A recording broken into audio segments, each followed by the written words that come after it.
Hello guys, welcome back to my channel Arth mom Dehradun. मैं हूं ज्योति और वेलकम है आप सभी का मेरे चैनल में। अगर इस वीडियो के माध्यम से आप चैनल में नए जुड़े हैं तो प्लीज़ चैनल को सब्सक्राइब करना बिल्कुल मत भूलिए।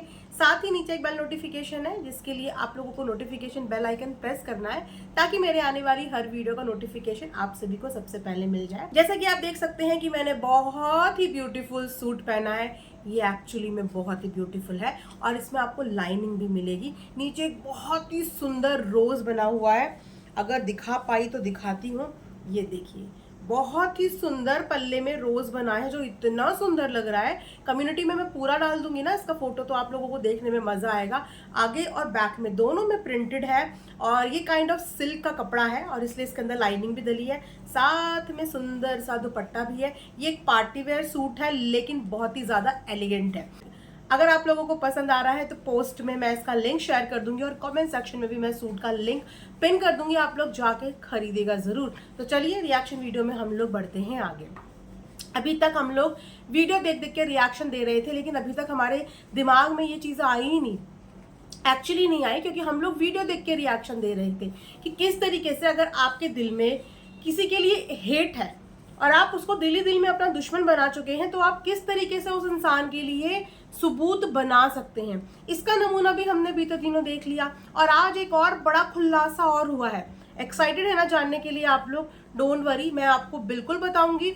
और अगर कहीं पे भी आपको कोई कंफ्यूजन है किसी चीज से रिलेटेड तो आप लोग JYOTI ज्योति_ देहरादून मेरी इंस्टाग्राम आईडी है, वहां पे आप लोग मुझे DM कर लीजिएगा। वहां पे मैं आपकी कंफ्यूजन जो है वो क्लियर भी कर दूंगी, ठीक है? क्योंकि इस बार नए नए कैरेक्टर इंट्रोड्यूस हुए हैं जिसमें से बहुत सारे लोगों को आप जानते ही नहीं है, इसीलिए काफी सारे लोगों को पता ही नहीं कि इवेंट वाली दीदी कौन है, वो कौन है, वो कौन है। तो वो सारी चीजें मैं आप लोगों को इंस्टाग्राम में DM में बता दूंगी। लेकिन कहानी बहुत दिलचस्प है और ये कहानी आप लोगों के लिए जाननी इसीलिए जरूरी है क्योंकि एक्चुअली में आप लोगों को ठगा जा रहा है। क्योंकि मुझे ये पता है कि ऑडियंस कभी किसी की दुश्मन नहीं होती, ऑडियंस प्यार करती है, एक को कम करती है, एक को ज्यादा करती है, एक को बिल्कुल नहीं करती, लेकिन ऑडियंस किसी की दुश्मन नहीं होती और हर एक ऑडियंस सच ही जानना चाहती है, सच ही सुनना चाहती है, चाहे फिर वो उसे पसंद करती हो चाहे ना पसंद करती हो।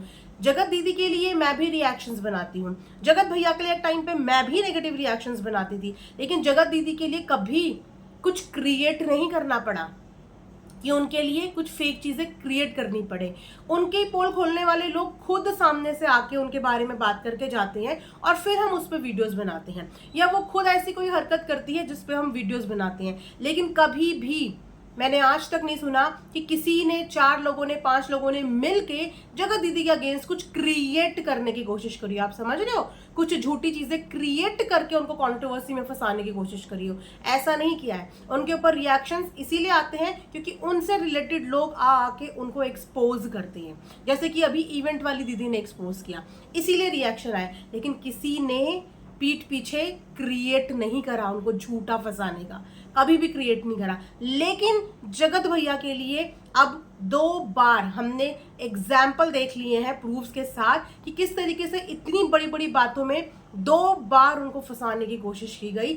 और कहते हैं ना कि सच लेट से सामने आता है लेकिन आता जरूर है। और अगर कोई इंसान वहां पे गलत नहीं है गाइस तो झूठ नहीं बोल सकते हम कि नहीं वो वहां पे गलत है। गलत को गलत ही बोलेंगे और सही को सही ही बोलेंगे। और जगत भैया पे अभी बीते दिनों 1 लाख रुपए का इल्जाम लगा था।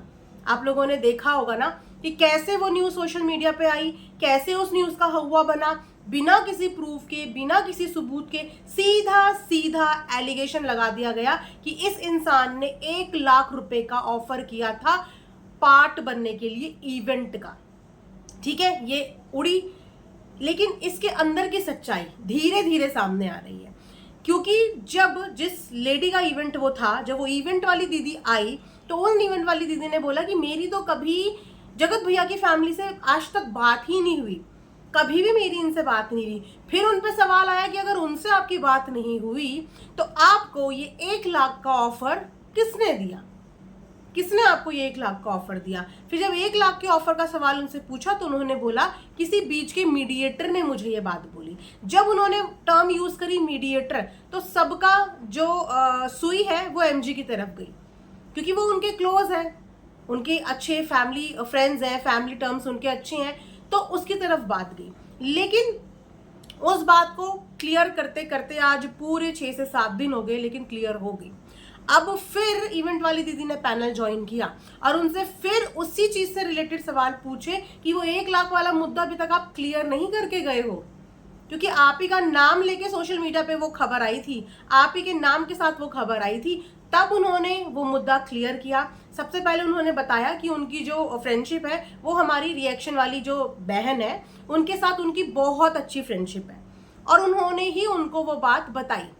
जो हमारी साथ की रिएक्शन वाली बहन है जो आजकल थोड़ा सा परेशान है, उनके साथ चीज़ें ही कुछ ऐसी हो रही हैं, तो उनके साथ उनकी दोस्ती बहुत गहरी थी नहीं, इनफैक्ट है। और उन्होंने ही वो न्यूज़ हमारी रिएक्शन वाली बहन को बताया, और वो रिएक्शन वाली बहन ने वो न्यूज़ आगे सोशल मीडिया पे बताई। तो आज उनसे क्रॉस पे क्रॉस क्वेश्चन हुए कि अच्छा तो आप अब ये बता दो कि क्या वो मीडिएटर बंदी एमजी थी। उन्होंने साफ मना किया कि नहीं, वो तो एमजी नहीं थी। तो फिर उन्होंने बोला अगर वो एमजी नहीं थी तो वो बंदी कौन थी, आप ये बता दीजिए जिसने आपको 1 लाख का ऑफर दिया।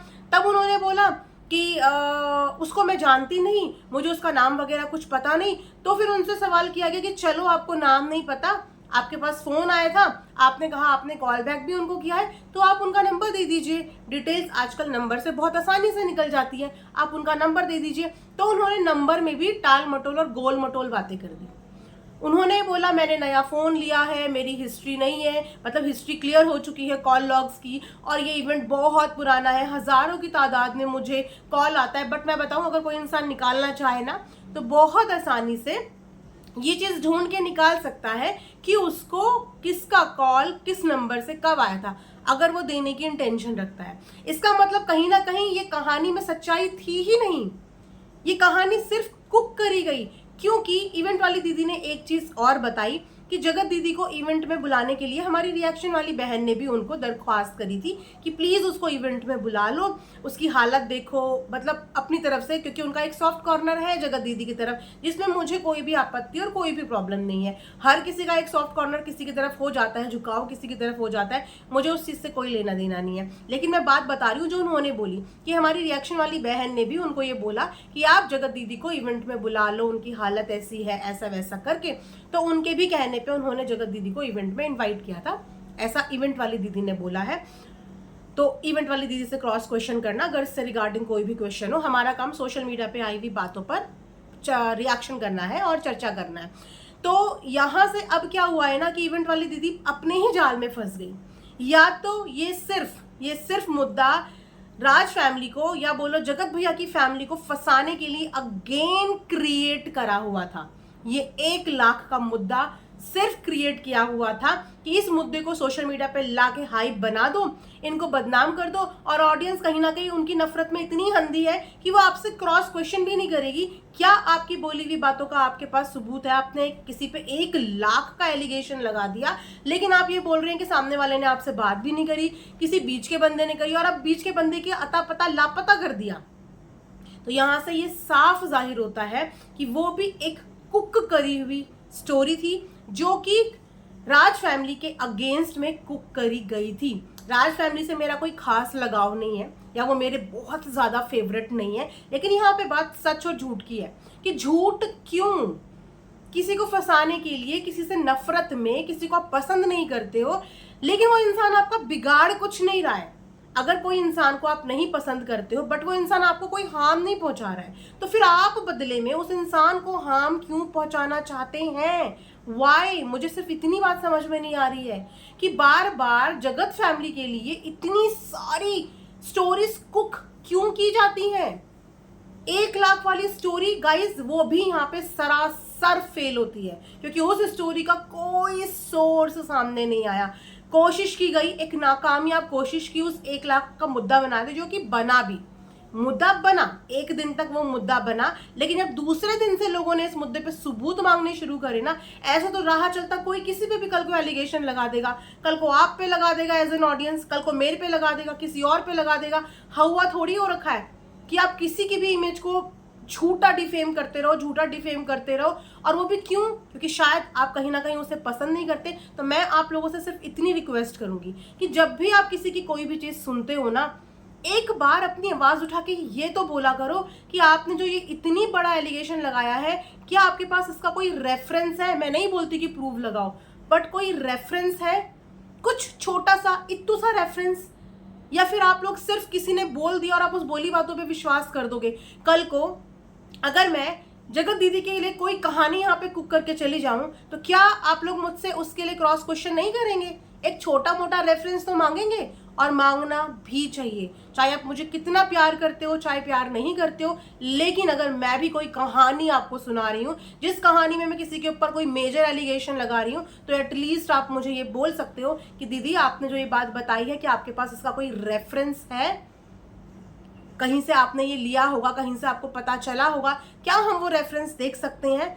इसीलिए रेफरेंसेस बहुत ज़रूरी होते हैं। तो वो 1 लाख वाला मुद्दा भी एक कुक करी हुई, क्रिएट करी हुई स्टोरी थी जगत फैमिली के अगेंस्ट में। उसके बाद फिर ये दूसरी स्टोरी आई जो कॉल वाली थी, जिसका अभी तक भी कोई भी प्रूव नहीं आया कि उस कॉल के पीछे जगत भैया इन्वॉल्व थे या नहीं थे। इनफैक्ट वो पूरी कॉल रिकॉर्डिंग भी नहीं आई, क्योंकि उस कॉल में जो भैया हैं, यानी कि SK भैया, शायद उन्होंने रिकॉर्डिंग करी ही नहीं है। जितना मैंने अभी एक आधी लाइव सुनी, तो शायद उन्होंने वो रिकॉर्डिंग करी ही नहीं है, क्योंकि उन्होंने कॉल रिकॉर्डिंग के पर्पज से किया ही नहीं था। इसलिए उनके पास हेलो से शुरुआत है ही नहीं कॉल रिकॉर्डिंग की।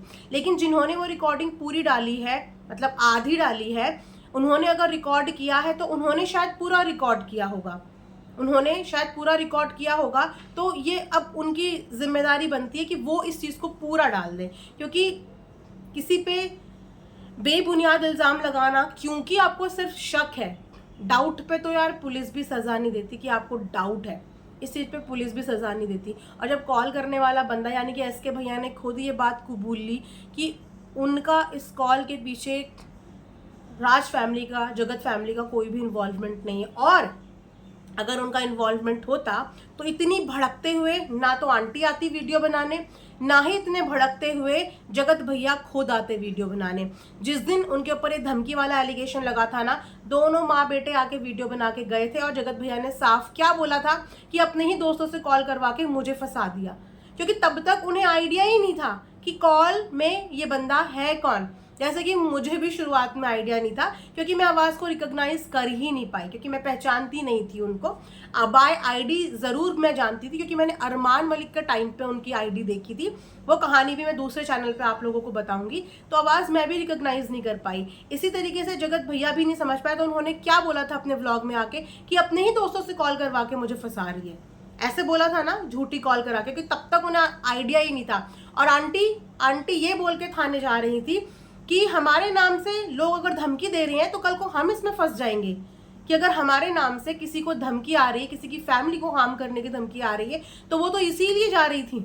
लेकिन अगले ही दिन जो बंदा कॉल पे था, उसने ही आके जब इस चीज़ का कबूलनामा कर लिया कि वो मैं था, और मैं खुद हैरान हूँ कि मेरा नाम क्यों नहीं लिया गया। इसीलिए उसी दिन जगत भैया को भी ये पता चला कि ओ, तो कॉल पे ये थे। फिर वो किस बुनियाद पे इस चीज़ का एक्शन लेते?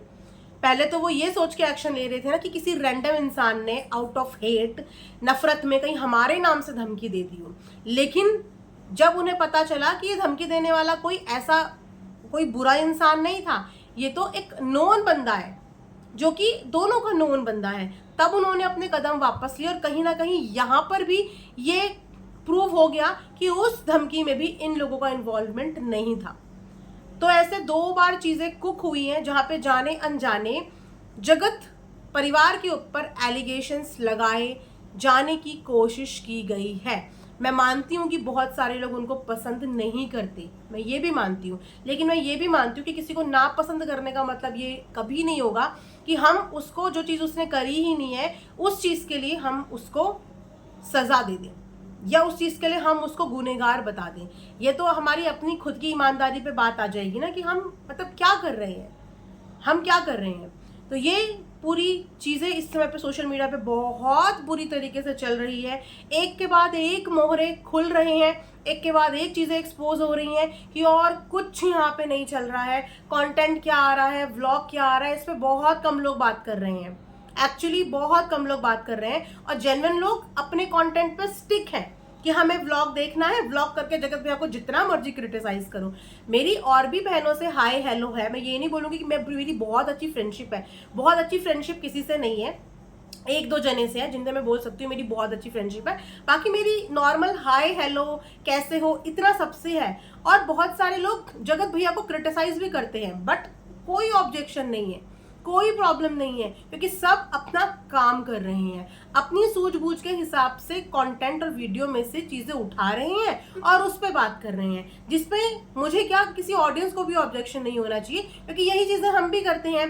जगत दीदी का वीडियो देखते हैं, कहीं से कोई पॉइंट उठा लेते हैं, उस पॉइंट पे आके अपना कॉन्टेंट बना लेते हैं। लेकिन जो चीजें कुक की जा रही हैं बैक कैमरा ऑन कैमरा, और कुक करी हुई चीजें अगर सामने आ जाएं, जैसे कि ये इवेंट वाली दीदी ने इतना बड़ा यहाँ पे ब्लंडर करा और अब उनके पास उस 1 लाख वाली बात का कोई भी सबूत नहीं है, कोई भी प्रूफ नहीं है, और वहां पे अगेन चीजें सामने आई कि यहाँ पर भी फ्रेंडशिप चल रही थी।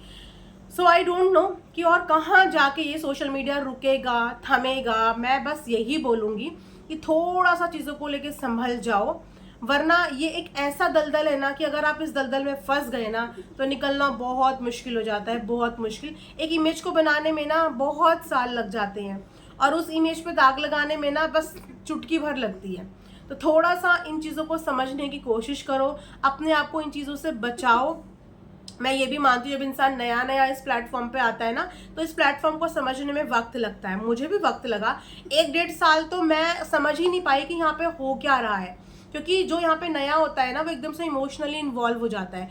1-2 साल तक मैं भी नहीं समझ पाई, लेकिन धीरे धीरे चीज़ें देख देख के एक्सपीरियंस ले लेके मुझे भी समझ में आ गया कि नहीं, यहाँ पे ज़्यादा से ज़्यादा अगर करना है तो सिर्फ अपना काम करो, वो भी अगर खुशी से करना है और बिना स्ट्रेस के करना है ना तो अकेले करो। अपने थॉट्स किसी और के थॉट्स के बलबूते पे मत बनाओ, अपने थॉट्स किसी और के थॉट्स सुन के मत बनाओ, अपने जिम्मेदारी पे अपनी सूझबूझ से अपना अकेले काम करो, तो शायद आप थोड़ी टेंशन से दूर रहोगे। लेकिन अब जब भीड़ का हिस्सा बनते हो ना, एक ग्रुप का हिस्सा बनते हो और आप वहाँ पे थॉट्स एक्सचेंज करने लगते हो तो आपके अपने थॉट्स का अस्तित्व ही खत्म हो जाता है और दूसरे के थॉट्स आपके दिमाग में घुसने लगते हैं। तो इन चीज़ों से प्लीज़ अलर्ट रहें और अपनी सिर्फ अपनी खुशी के लिए अकेले काम करें, इंडिपेंडेंट काम करें, अपनी सूझबूझ के साथ काम करें।